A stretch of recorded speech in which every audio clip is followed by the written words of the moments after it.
This content is AI generated for informational purposes only and should not be directly used for clinical decision-making. Hello and welcome back to the Neurosurgery Hub Podcast.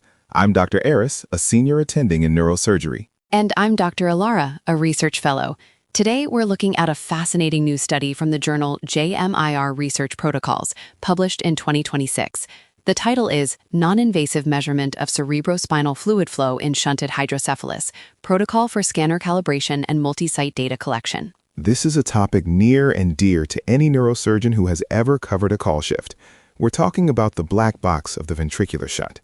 We know they are life-saving, diverting CSF to manage hydrocephalus, but diagnosing a malfunction can be a nightmare.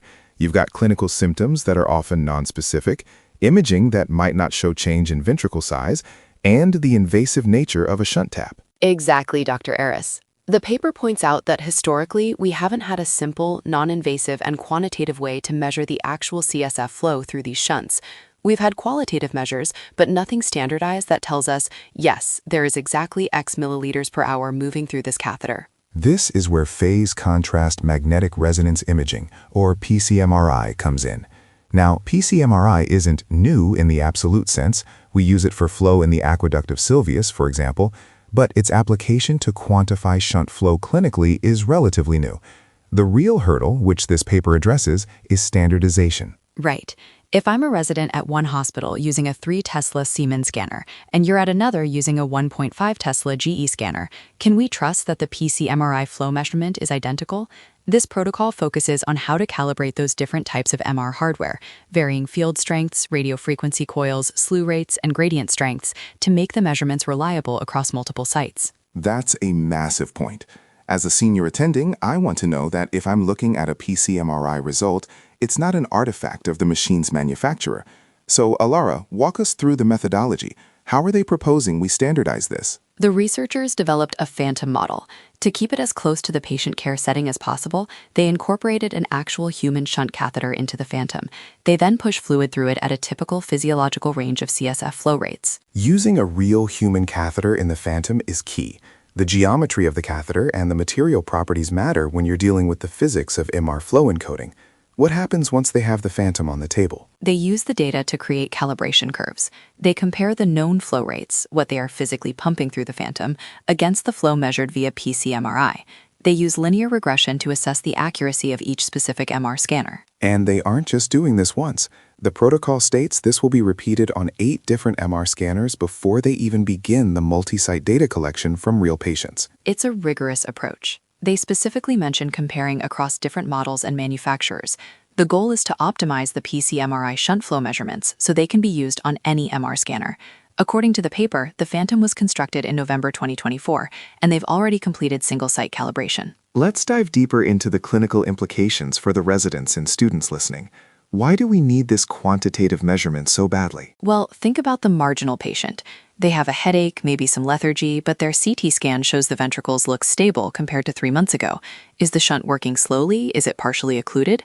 Currently, we might do a shunt tap, which carries a risk of infection, or a radionuclide shuntogram, which involves radiation and another needle. Right.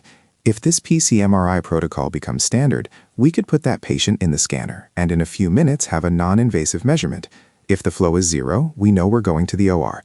If the flow is within the expected physiological range for that patient's valve setting, we might look for other causes for their symptoms.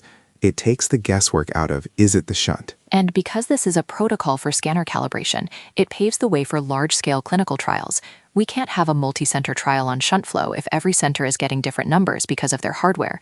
This study is the foundation. I noticed the paper mentions differing slew rates and gradient strengths. For the medical students listening, why does that matter for PCMRI? PCMRI relies on the phase shift of protons as they move through a magnetic field gradient. If your scanner has a higher slew rate, basically how fast it can turn the gradients on and off, or different gradient strengths, the noise or the precision of that phase shift measurement can change.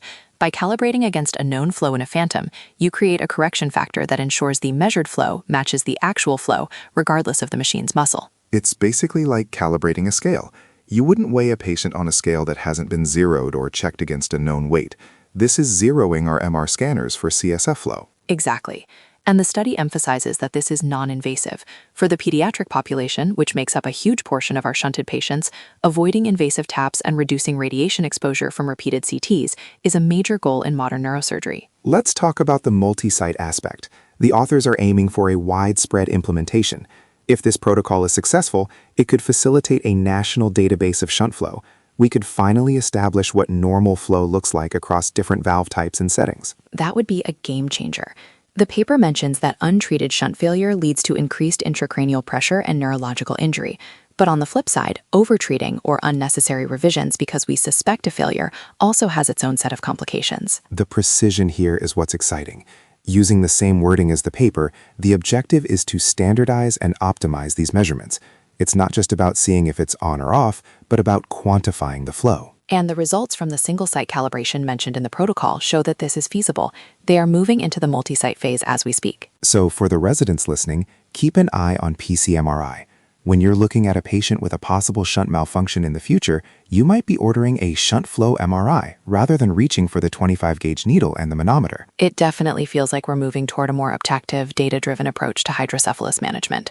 This paper provides the roadmap for how to get the technology out of the research lab and into every radiology department. Well, Elara, I think that covers the core of this protocol. It's a technical paper, but the clinical why is very clear. It's about safety, accuracy, and standardization. Agreed. It's a great example of how biomedical engineering and clinical neurosurgery intersect to improve patient care. That's all for today's episode of the Neurosurgery Hub Podcast. Thank you for joining us as we reviewed this 2026 protocol on PCMRI shunt flow calibration. I'm Dr. Aris. And I'm Dr. Elara. We'll see you in the next episode. Stay sharp.